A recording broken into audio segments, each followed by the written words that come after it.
Welcome, everybody, to Too Legit to Crit, a tabletop role-playing podcast made for people who still show up on time despite daylight savings time. Which is yours today, yes? It is mine. It is mine. I have been given an extra hour, which means absolutely fuck all.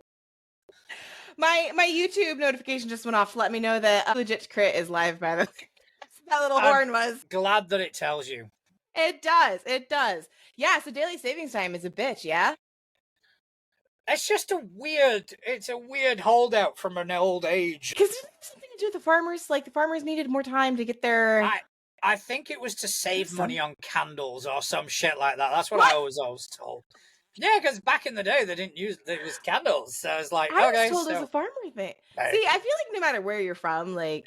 They're going to tell you some other bullshit. What is the fucking point? There's no point. To be honest, we should do away with it. We should do away with time zones. Yes. Just completely do away with time zones. They're completely fucking irrelevant. Yeah, it doesn't matter if I'm getting up at 4 p.m. in the afternoon and it's like pitch dark.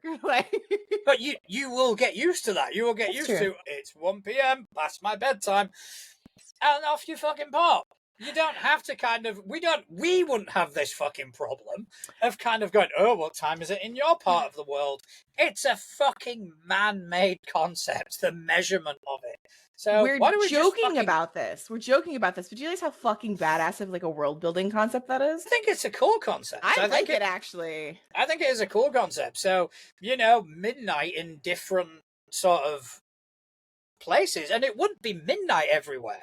It'd be midnight in one part of the world. Yeah. But midnight in somewhere else would be like 4 p.m.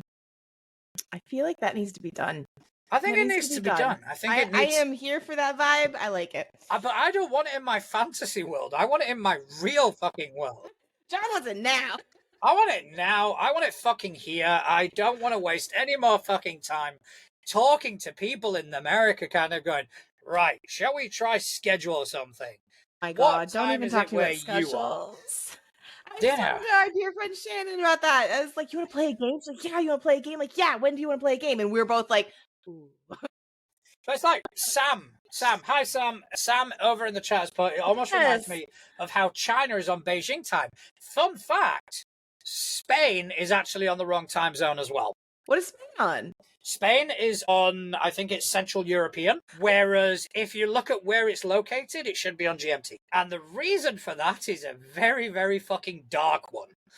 Oh. It is. Yeah, it's because the once dictator of Spain, massive bellend, he wanted to cozy up to the Nazi regime.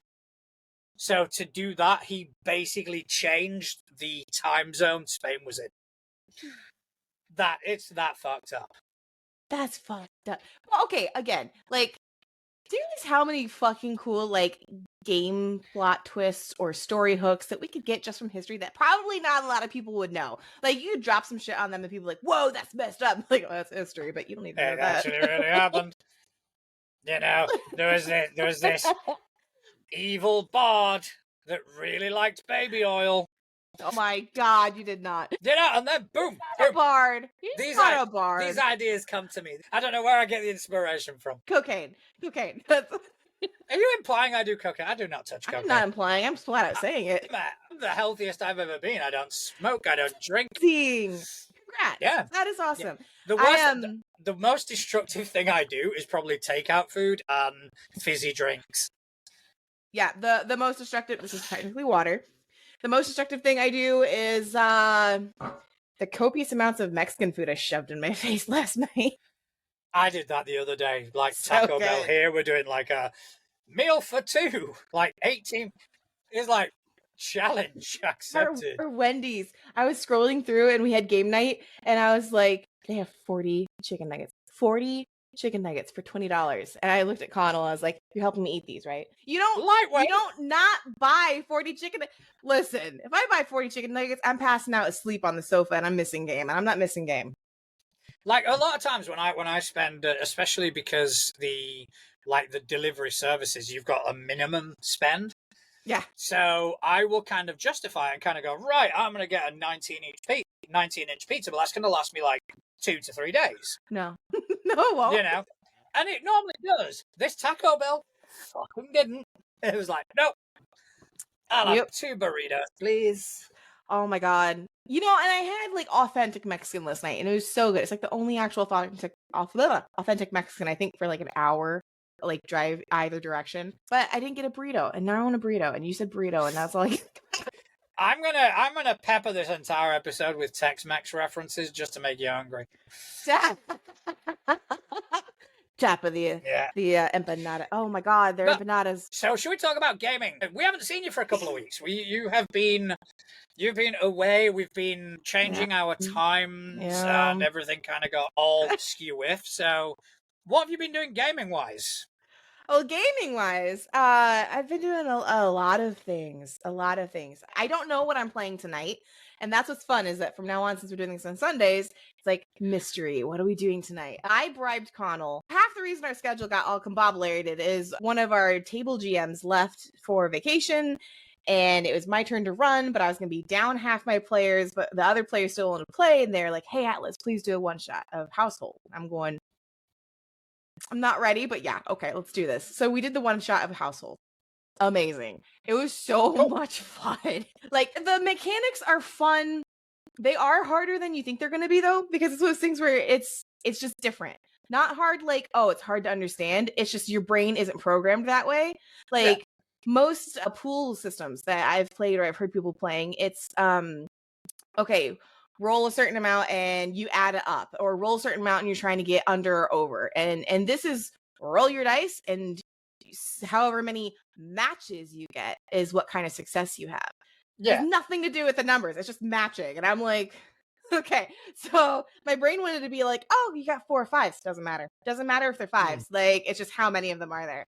So it was a lot of fun. It was great. We had a bit of a heist, and it was just chaos. It was wonderful, wonderful chaos. It was good. It was fun. And then tonight we're playing something, because since I did the one shot of Household, I said, fine, I'll do it, but Connell has to run a Halloween game tonight. Fair enough. Yeah. So we don't know what we're doing tonight. And Sam, yes, we did. We had a surprise Mutants and Masterminds game. We had our art stream, or me. I am singular. I need to get better at that. Did my art stream on Saturday, and Connell messages me, and it's me, Sam, and Rob, right? And Connell messages me on the side. He goes, hey, can I hijack the stream? And I was like, depends. What do you want to hijack it for? And he's like, let's do Mutants and Masterminds. I'm like, yes. Why are you even asking me? So, like, midstream, he's like, all right, everybody got time for a quick game. And we played a fantastic game of a demon in the subway. And Sam decided to read ancient Latin text off of paper and release some spirit. Nice. Like, yeah, way to go. Nat 1, Sam. Beautiful. And then our friend Joe popped in, unexpected. We haven't seen him in like months, right? And we were like, quick, get a Joe. Yeah. And hands down, the best surprise character I think I've ever encountered. Just Joe. Just average Joe. It was fabulous. It was so much fun. It was just a good time. So good. Yeah. I'm glad you guys had fun. I'm glad you guys enjoyed it. Wish I'd have been there, but When was this? This was last Saturday, yeah? Yes. Yesterday. No. 2 yesterdays the previous ago. one. I was with the kids. Yeah, because you were like, I'm gonna miss it. Wish I was there, guys. I'm like, yeah, I miss you too. And then game, I'm like, oh, you really that sucks. But yeah, I'm glad you guys had fun. I kind of kept up. I kind of like mentioned last week that I'd done a session 0 for Impossible Landscapes. Yeah, how'd it go? Session 0 went amazing, and we've actually started playing it now. And it's just finally I'm getting to play that. Got an amazing group of characters. They're all fucking bent in one way or another. We got a mob middle management. We've got a mob enforcer. We've got a thief, and we've got a con man. Not your average Delta Green. No, that seems different than what I normally hear from you with that. But yeah, it is good. And we've started playing, and they've already started encountering the surreal weirdness of the McAllister building. So it's going to be fucking phenomenal. Yeah. And what else? We did Kingmaker yesterday, where we started getting into the kingdom building rules and all that. Holy shit, that's another game. It's a game within a game. Oh. Like, completely. But, we started hammering that out. I did the Darkest House last week, Oh, that was great. GM by Mistress Winter for Tabletop Tailspinners Network, which was so much fun. I'll probably talk about that in a bit because it kind of touches on the topic that I've got prepared. Oh, okay. Yeah, just lots of games. Creating the Nerdverse, we did some more Blades in the Dark, where the Rebel Claws were back. This time we added Couch because obviously Justin is away doing his thing. Mm-hmm. So yeah, it's been a good couple of weeks. Solid. Good. That's fantastic. That's good to hear. Yeah, it's been a long 2 weeks, but a good 2 weeks. Like, it was nice. I actually got to step away from everything a little bit. Like, the schedule thing was a nightmare. Work is hard. Man, I thought working till 8 p.m. would be fine. It is not. My brain just is like, that 6 o'clock hits, I'm going, okay, I should be done. Like, why are we still here? Yeah. But yeah, it does get like that when your entire sort of schedule shifts. Yeah. It takes you a good couple of weeks to kind of get used to everything. Yes, it does. Yes. But that being said, oddly enough, it's created like this open floodgates of creative space in the mornings, which is when I'm actually like more functional, is in the mornings. So my game planning and my art has like been buku and crazy, and it's going to be a lot of fun.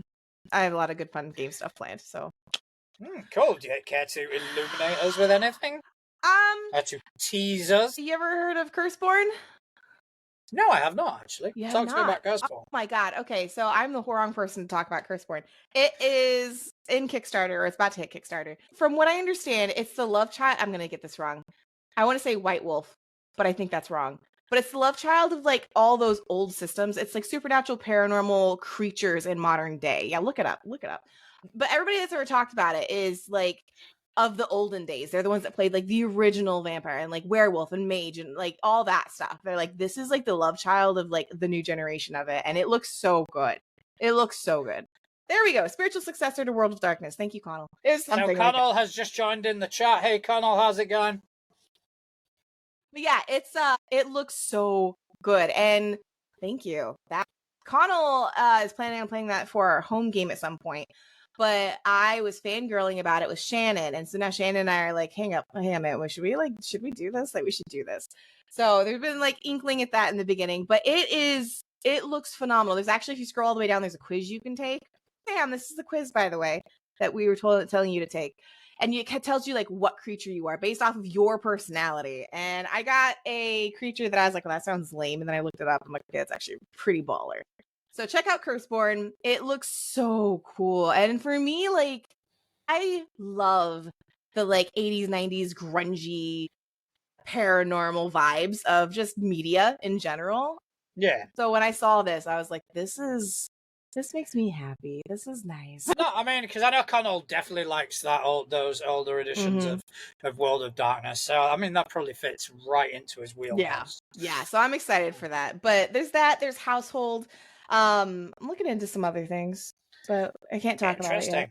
No, fair enough. Same here. I've got a couple of things that I'm wanting that I've been wanting to do for some time, but only now have I encountered a couple of people where it's like, oh, I could use you for this. And yeah, and that's the weird thing is that like my schedule is bonkers now because of work, but also because of that, I now have all these opportunities opening up where I'm going, maybe this plays out in the long run. Okay.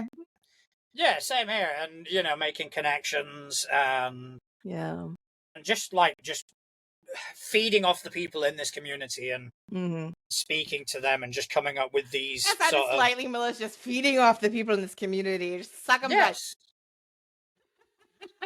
I don't mind a bit of sucking dry. See, I can always make things worse. Right? I can always make them worse. It's a gift. It is a gift. It is. It's a gift and a curse, really. It is.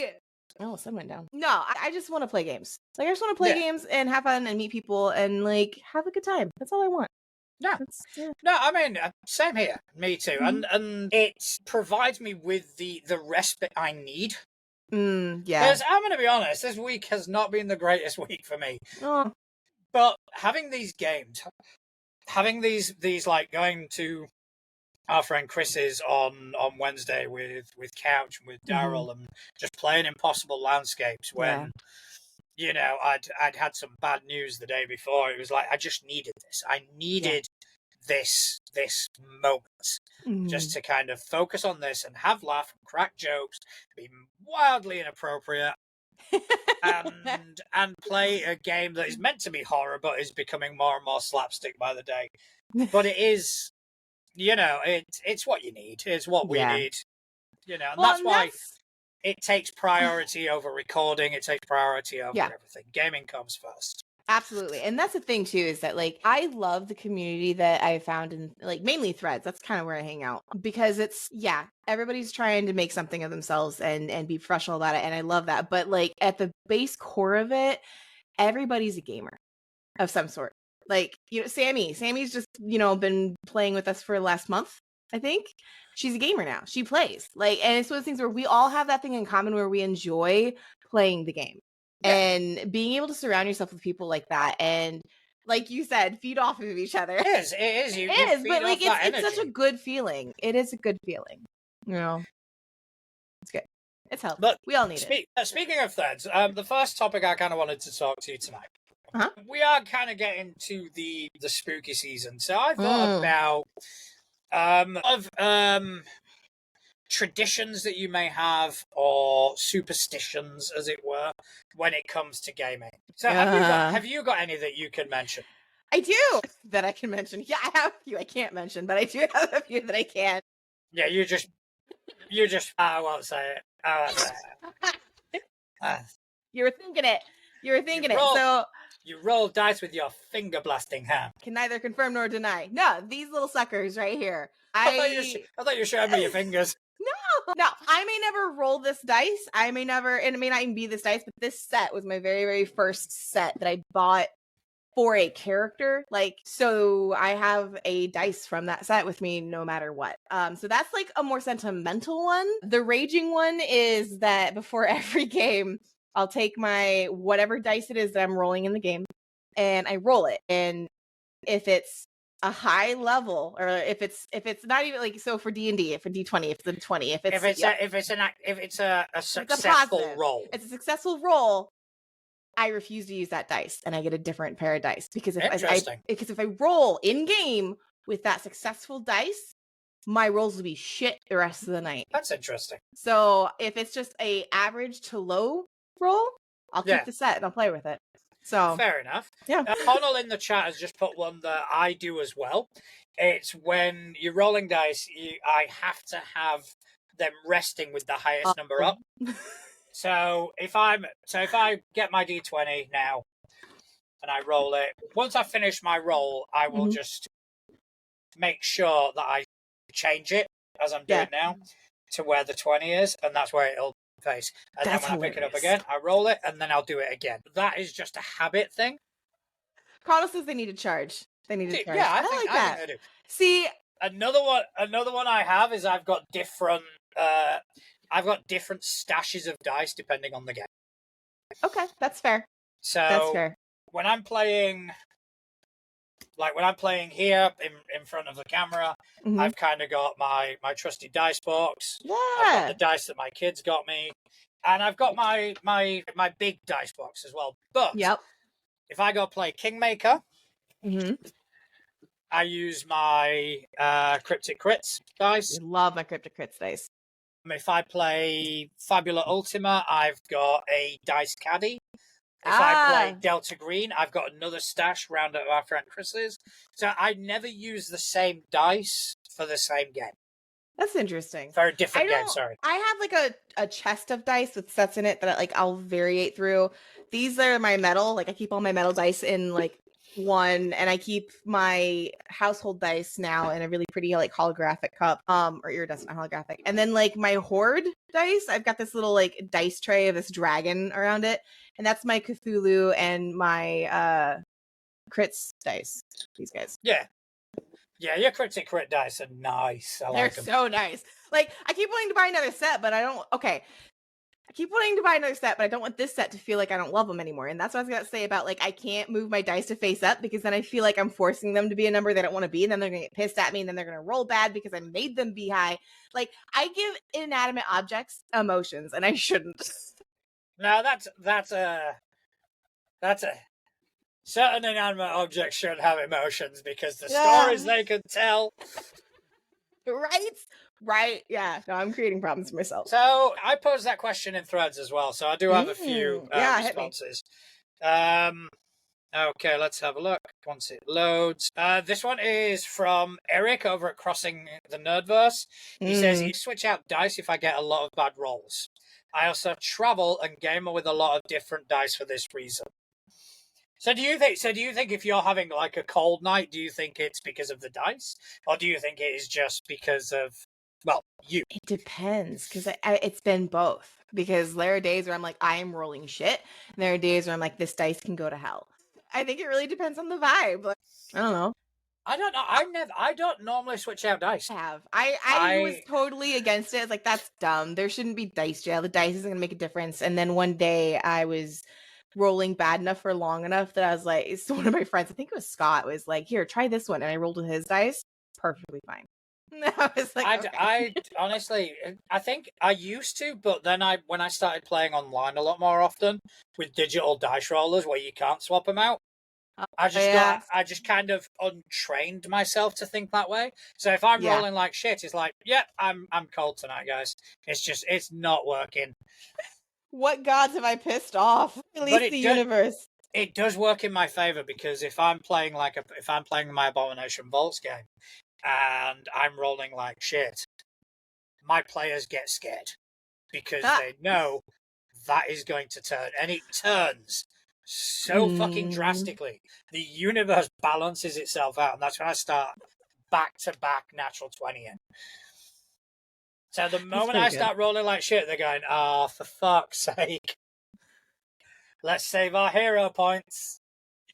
Save our hero points. We're gonna need them. What is Connell saying in chat? Oh, yeah. So if he's about to do something bad at or just off the cuff nonsense, he says, "I got this," and he rolls amazing. So Connell has this thing, and it pisses me off. We'll be like, only when he's DMing. It only happens if he's DMing. If he's playing, doesn't work. But if he's DMing, and us players want to try something crazy, and we're rolling, we're like, we have our physical dice, we've got them in our hands, or we have our digital dice on our phones, and we're about to push the button, Kana will suddenly go, that one. And far more than it should, it happens.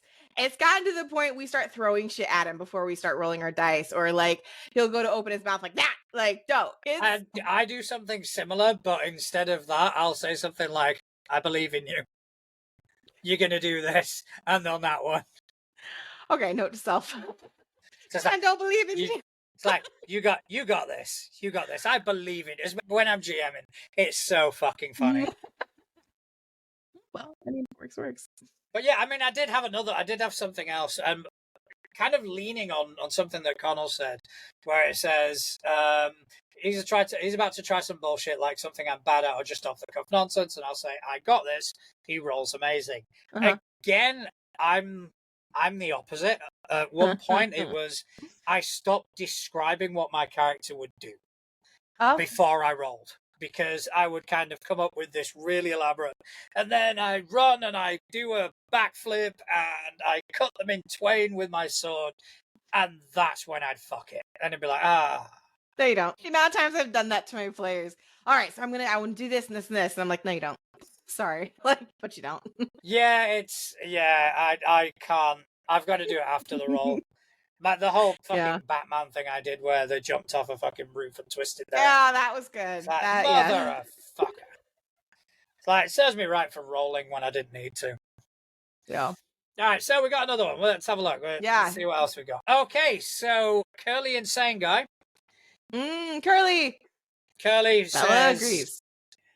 "I like to set mine to the lowest, but it's not really superstition for me. It just upsets my superstitious friends." I can agree with that. That's pretty fantastic. I can agree with that. That's good. That's really good. I'm not gonna lie. I am that person in all good fun. If it genuinely upsets my friends, I don't do it. But if it's like a little thing, like they'll have something in a line on the table, they'll have their dice in a line, I'll move their dice just slightly out of line. Yeah, I mean, I don't really touch I don't touch other people's dice, and they don't touch mine. I don't really care if people touch my dice. Don't pick them up. Like, I won't pick up other people's dice. I won't roll other people's dice, but I'll touch them. Like, Now, Like little boot. unless someone goes, "Hey, check these out," and hands me the dice, fine. Oh. But I won't like just and I feel like that's a fucking invasion right there. That's Someone goes hilarious. and grabs my dice without my fucking permission, then may as well have grabbed my crotch.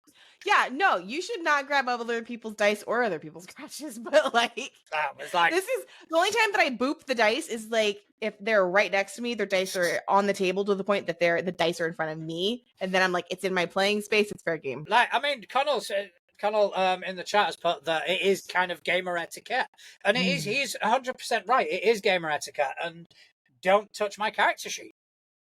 Yeah, he does not like people touching his character sheet. Not should he?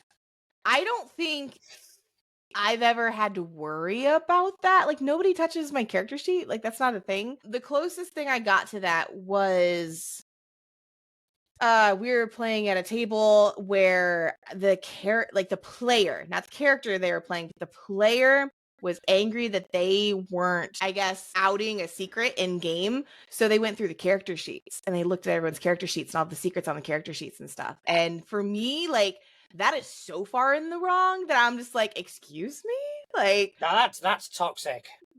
Oh yeah, no, they're gone. But I was just like, I was just like, are you kidding me? Like, you can't even like play the game. Like, what do you? And it was also that at the end of the day, they could go like, "Oh, I knew it. I told you. I knew it." And it's like, yeah, because you looked at people's sheets. Like, don't look at people's sheets unless they're like, again, look how cool my note taking. There is, I mean, again, this has gone like from superstition, but I think they all kind of fit within the same sort of bag because a lot of superstitions are there for a reason. They're not there just because of bad juju.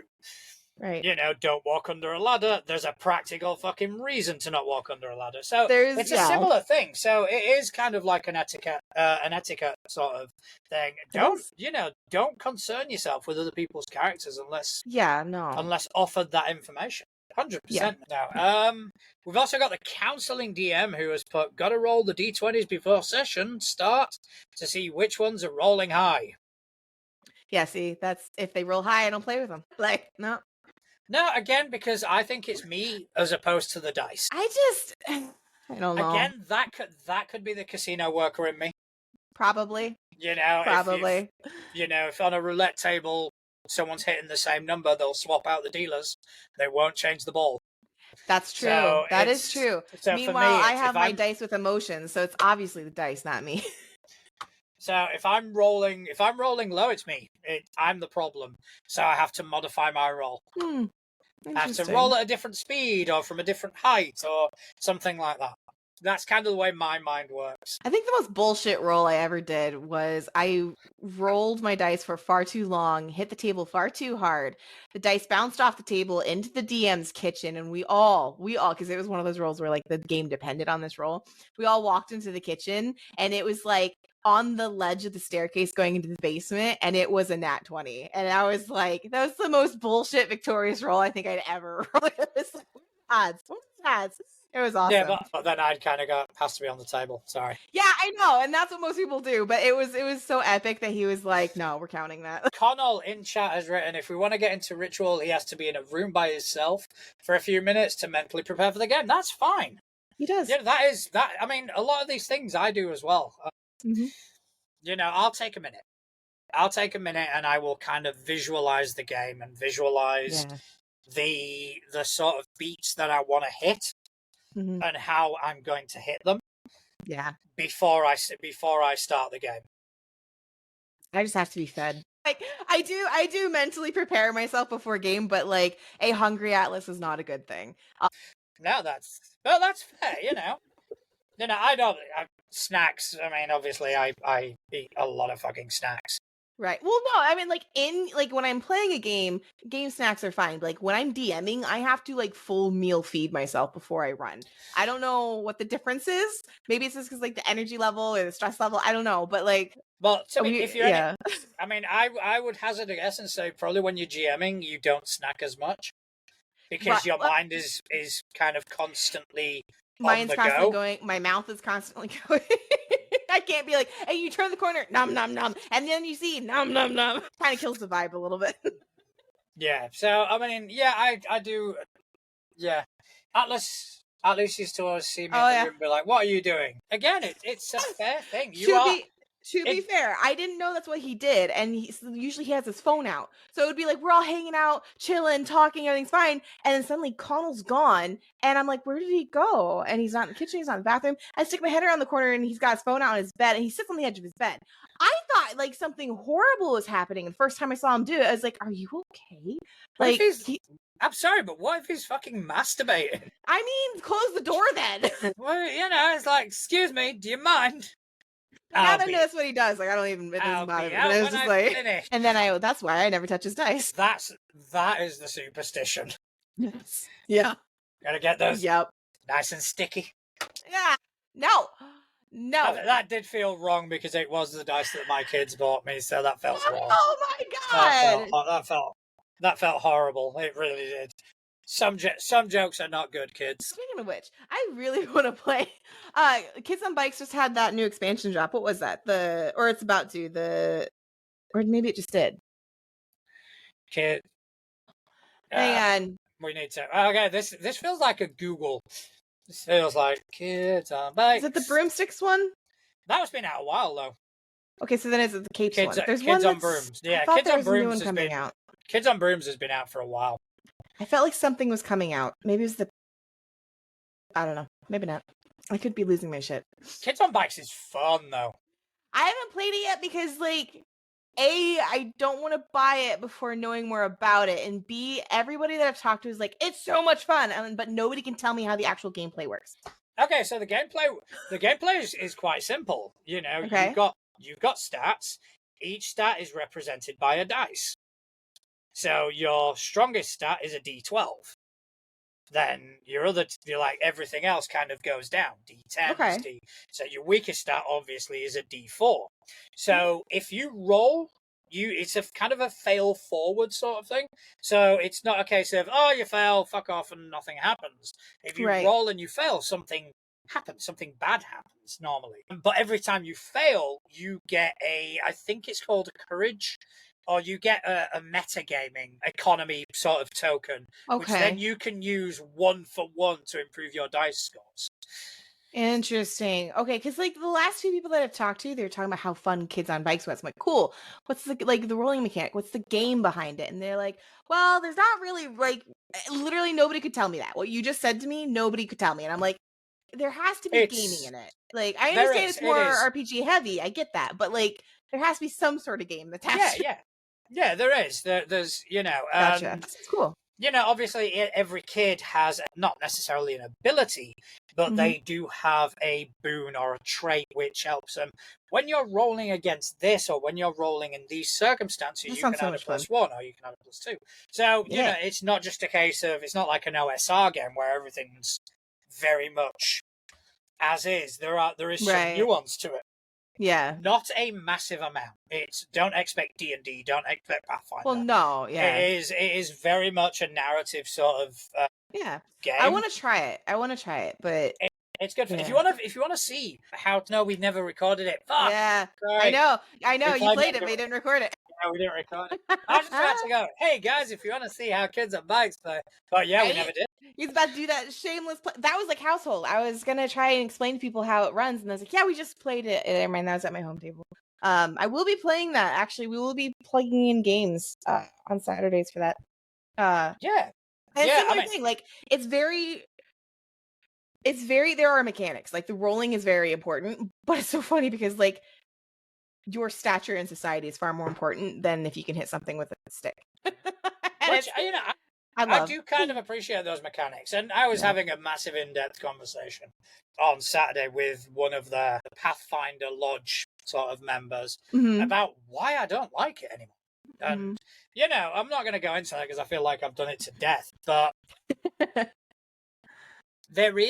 a game still has to be a game. Yeah. Absolutely. But it doesn't necessarily have to be, not everything has to be gamified. Yeah. And prime example for me was Daggerheart, where they've got traits, and one of the players was really struggling with that because it was, well, there's no trigger, there's no circumstance as to when I can apply this. And the GM's going, you tell me the circumstance. You tell me, how you think this would apply. Convince me. Yeah.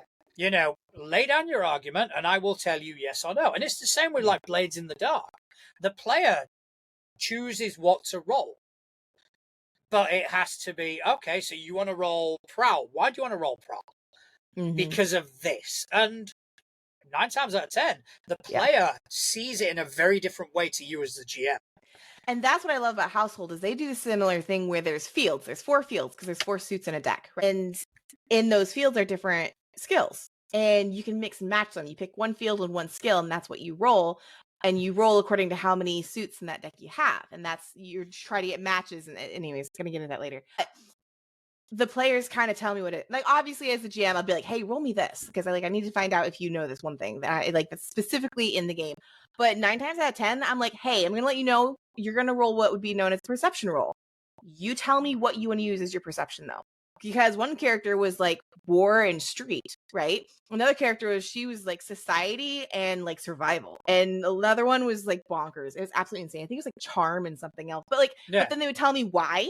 And if it made sense, I was for it. I'm like, yeah, absolutely. Let's go. Yeah. And it is a rationale. It is a reasoning. Mm-hmm. And it does help players role play to kind of go, yes, it does. I'm going to use, we're in a military sort of surrounding. Can I use my warfare to kind of figure out if anything's amiss and sort of thing. Mm-hmm. And you kind of go, fuck, that's a good way of, right?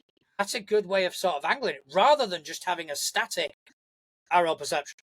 I hate that. Yeah, no, players are brilliant. Let your players be brilliant because they are. I feel like a lot of people have got bad experiences with like the GM versus player system game trope thing. I thankfully have never that's not true. I had that once. But that not going to go into that. But like I knew that like going forward that A was not the system, B it wasn't even the party. It was literally that person. That being said, like let your players be baller. They got some great ideas up their sleeves. Also, be willing to say no sometimes because sometimes it can. I do think there are some systems which kind of help the player versus GM sort of mentality. And they're the systems where the players have all the rules. They're the systems for me that the players have access to these rules where it says the book says this, so I can do that. Because then as a GM, a lot of your job is having to say no. And it does. I don't think it's the entire reason, but I think it does kind of help promote that sort of mentality. Yeah, anytime a player can get their hands on a book that has, I guess, rules or whatever in it, you're gonna have the possibility of having that person's like, well, actually, the book said, okay, well, you know what? It's not so much they get their hands on the rules; it's the rules are very specific.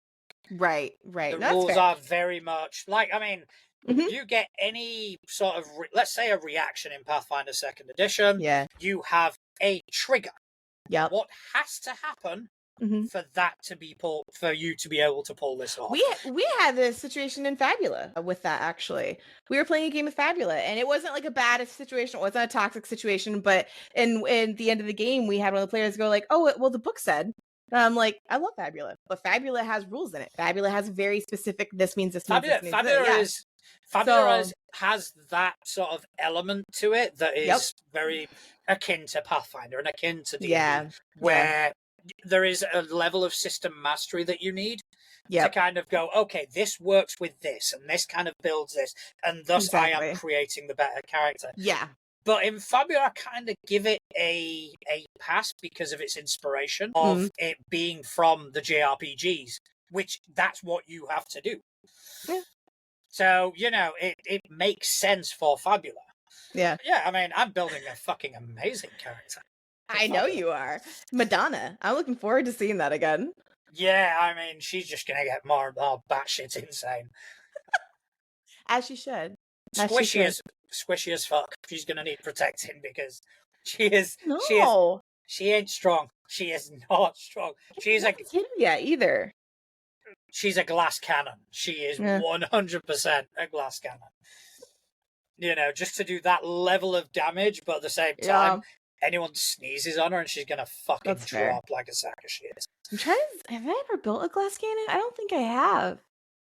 Oh yeah, I did. No, I didn't. Yeah, I did. Kind of. Mutants and Masterminds, I had a teenager. I don't play younger characters that often, but this one I did. Piper, she was like 17-year-old genius. She built her own mecha suit type situation, power suit character. Because of her personality and because I am very much so like I will play the character I've built, not the stats that I have built. Yeah. She came out of her suit a lot. So then you got the 17-year-old kid running around on a mission field basically, and yeah, she got shot far too many times out of her suit. All right, so we're just going to take a quick moment here to say a hello to our partners for this evening. You know, because we do have some support from people. Mm-hmm. So I think it is quite important to say a quick hello to them. First of all, 13th Moon Games. It's a family-run indie game company out of Wyoming, USA that created the tabletop role-playing game Covenant Crucible. It's a game of modern-day witchcraft. If you can imagine the John Wick movies and the last Witch Hunter movie got together and had a really pretty baby, Covenant Crucible would be it. If you want to learn more, check them out on Instagram and maybe even join their official Discord game. We've also like to mention Crossing the Nerdverse. So step into a universe where fandoms collide. Welcome to Crossing the Nerdverse. It's your ultimate portal to all things geeky and glorious. Whether you're into comics, gaming, or sci-fi, they've got you covered. Discover exclusive interviews, epic debates, and insider tips from your favorite creators. Join the adventure at crossingthenerdverse.com and unleash your inner nerd. Embrace the passion, celebrate the culture, Crossing the Nerdverse, where every fan finds their place. And if you want to see more from Crossing the Nerdverse, stay tuned because Critting the Nerdverse, our Halloween edition, will be releasing it as soon as I can edit it. I was just about to ask if you had Halloween plans, like gaming Halloween plans. Yeah, we already kind of did them. Kind of did it. All right. With Critting the Nerdverse. For those of you who haven't been keeping up, the Santa's elves, after their Christmas heist, went to a Valentine's Day based sort of city.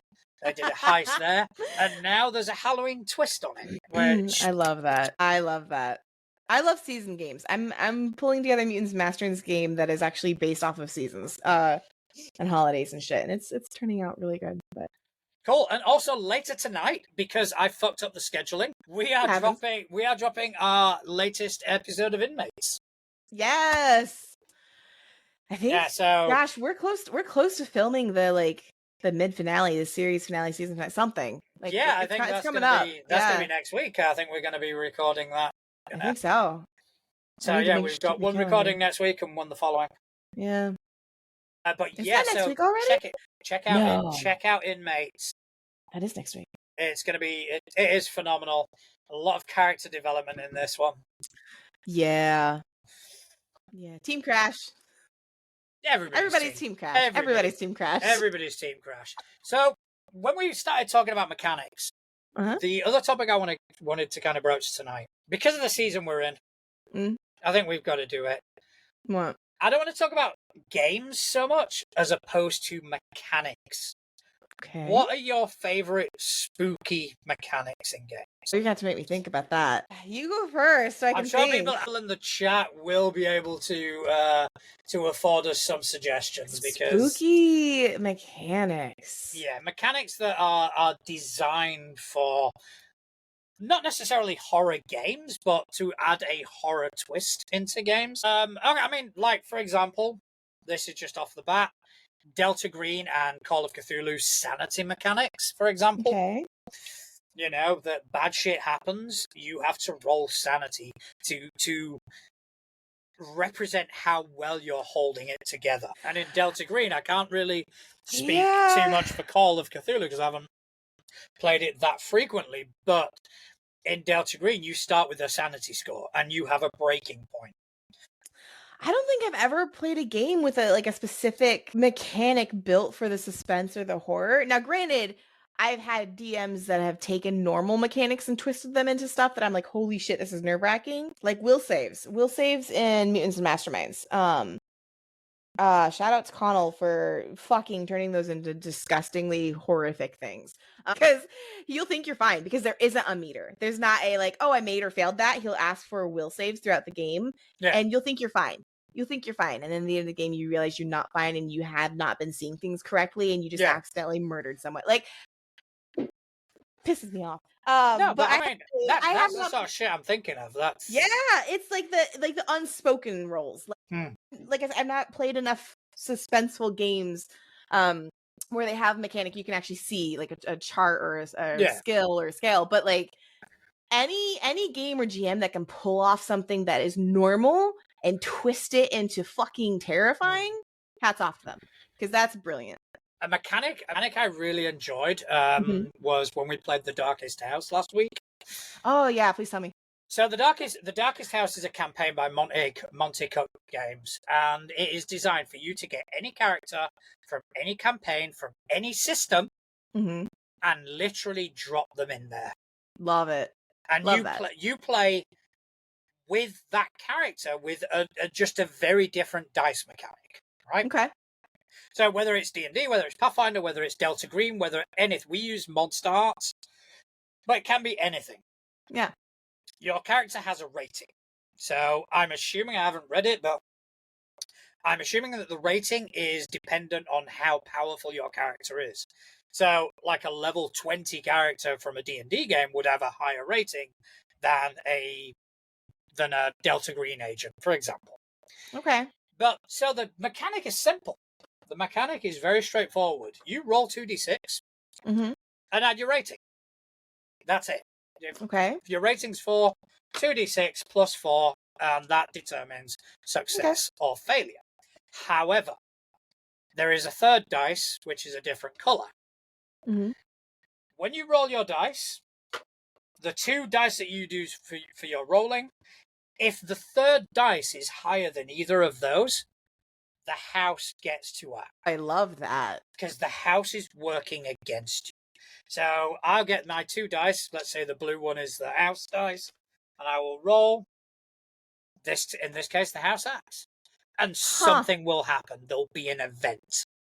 I love that. It is phenomenal. Because everything you do, even if you succeed, it doesn't necessarily mean that you are safe. Yeah. So you've always got this. The only time that you can breathe safely is if you roll your dice and just kind of go, oh, the house doesn't act. Thank fuck for that. And when the house acts, it fucking acts. It's not. It's not just you see something out the corner of your eye. It's no. You see a family of faceless people sit down on a sofa and scream at you. And you have to roll a will save and... You know, it is fucking horrifying. And I love it. For it? That sounds good. That was a really cool mechanic. Yeah, like, I see pros and cons to it, but I like that. That could be fun. It is, and it gives you it gives you the sort of sense that nothing you do is 100% certain or 100% safe. You know, you can roll really well. But if that dice is higher, it may just mean your death. That's like we had. This comes back around to tabletop role-playing games, I promise. Someone had made a Sims mod, okay? And it was a zombie Sims mod, and they created a zombie house, and they created every Disney princess character in a Sim, like the video game. And they each had different survival rating stats for surviving against zombies, and they would do these like live streams of this thing. Someone turned that into a game. Someone actually made but it reminded me of that game slightly because it wasn't just like, oh, roll your dice to hit the zombie or whatever. It was literally like every time they rolled, if they there's a disadvantage towards survival. It wasn't against the house, which sounds way fucking cooler, but it was very much like, okay, if this happens in your roll, then like the next time you roll to survive, you have some sort of weird disadvantage or event take place and stuff. It's like, I love those kind of games where it's like there's no stagnancy to it. You know, it's like no matter what happens or what doesn't happen, something still happens. I love it. I'm here for it. Oh yeah, 100%. I mean, just sometimes you get a mechanic which is so well done. Yeah. I mean, again, going back to the sanity mechanic in Delta Green, you know, you roll your sanity. You start out with sanity 70. You're sane, well put together person. Yeah. Sometimes if you roll sanity, even if you succeed, you're still going to take that point. Yep. Point of sanity. So that 77 soon will become 70. That's and actually and it will get lower and lower to the Yeah. point that you are losing that thing that holds onto reality. Mm-hmm. And obviously, the lower the score, the more you're going to fail. And it's Yeah. kind of like a snowball. And it does create this sense of dread. You don't look at your hit points in Delta Green. You don't, you've got them, and things can kill you outright, but you don't Right. really look at them. You Yeah. look at that sanity, because that is what is going to potentially end your character, not necessarily death.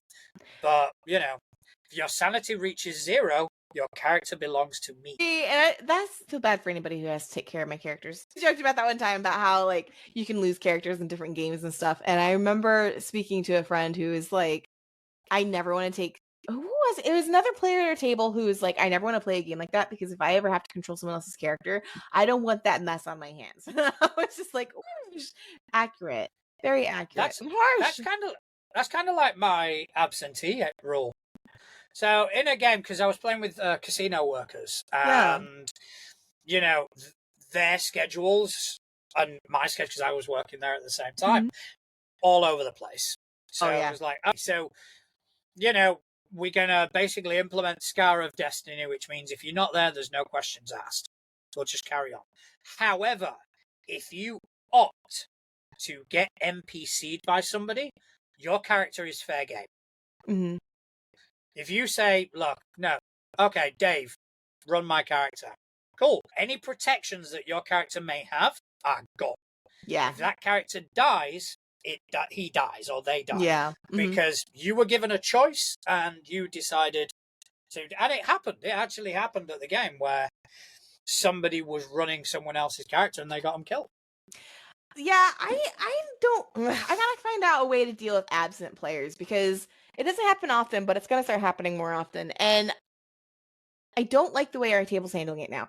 The way Connell handles it is the way Connell handles it, and that's fine. I don't like the way I've been handling it. There's one time where like I had the character run off for a legit reason. It made sense in story and in character, and then like when they came back, and I kind of like played it in and it was fine. Not my favorite, but it's fine.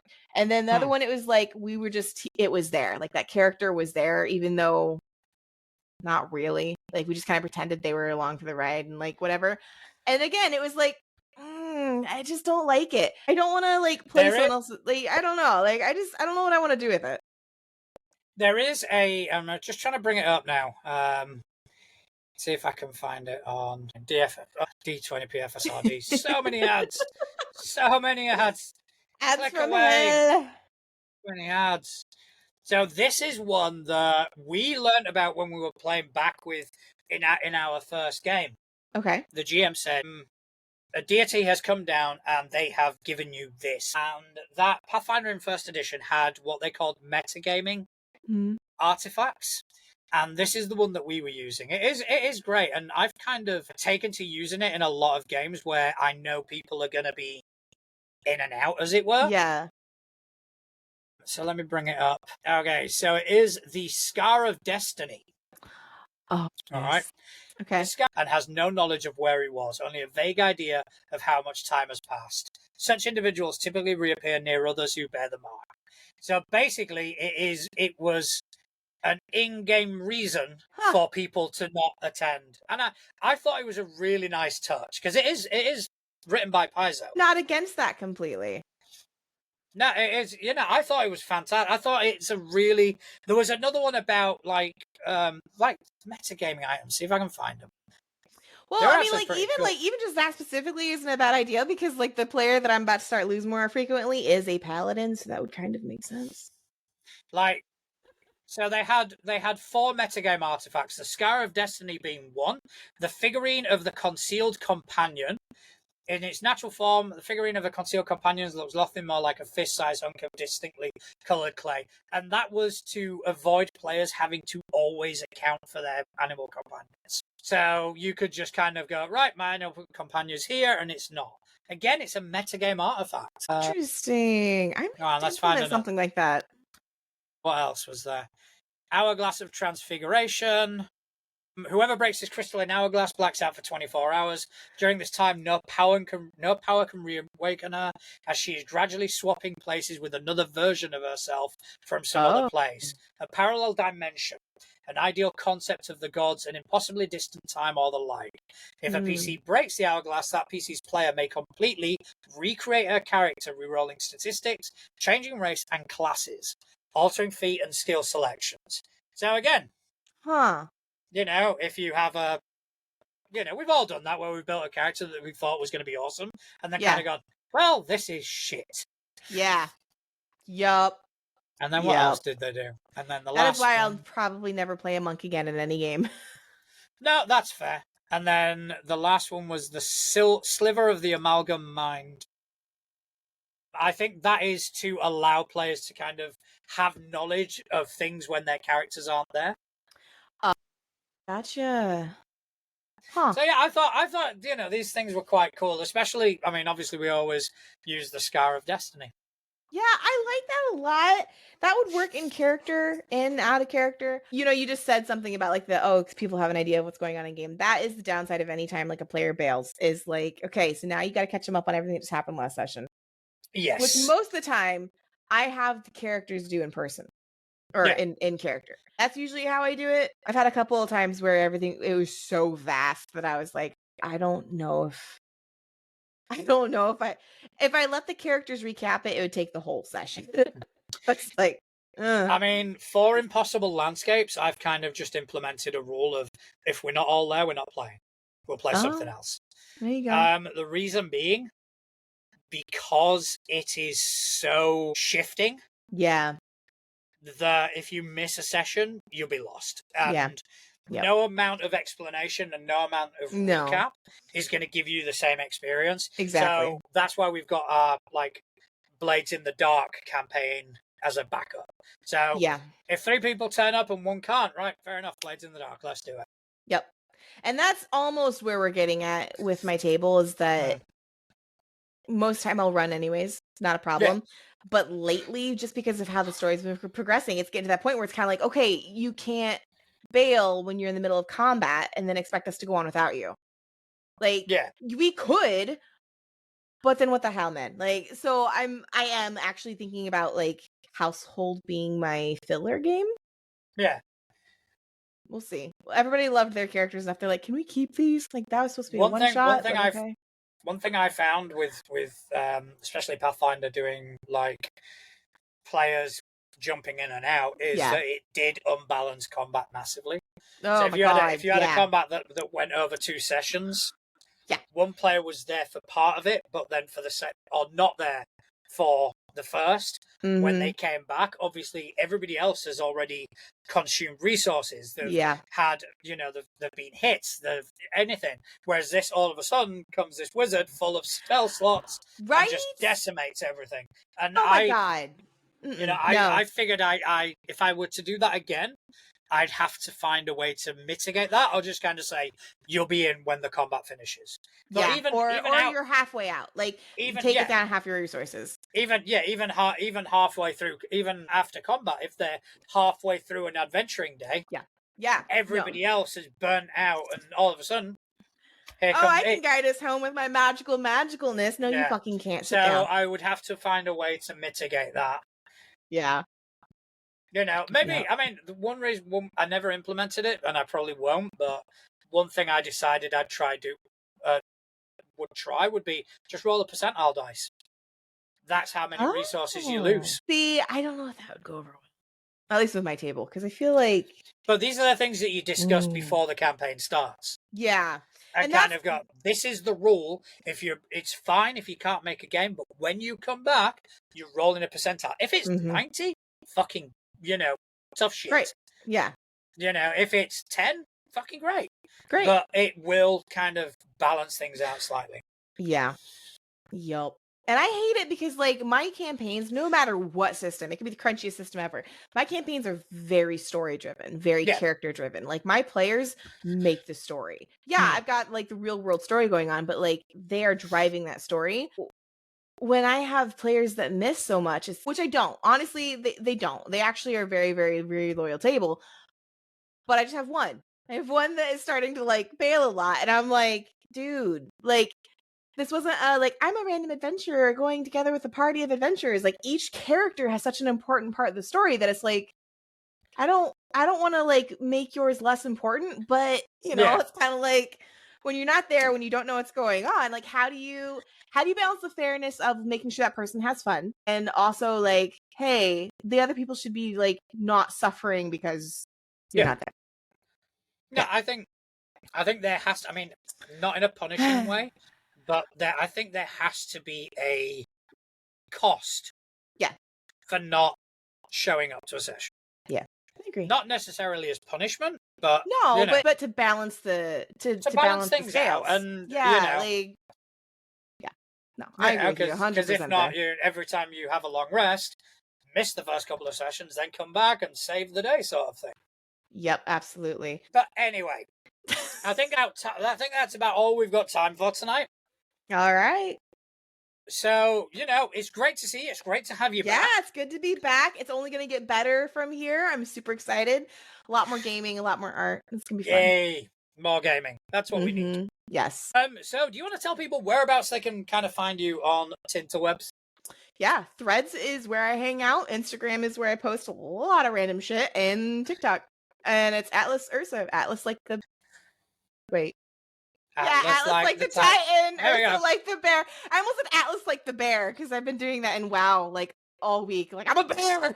Fair enough. As for me, you can find me at naturaljuan at dice.camp on Mastodon. You can find me at natural.juan on Threads, which is where I hang out the most. But I've been getting more into Blue Sky as well.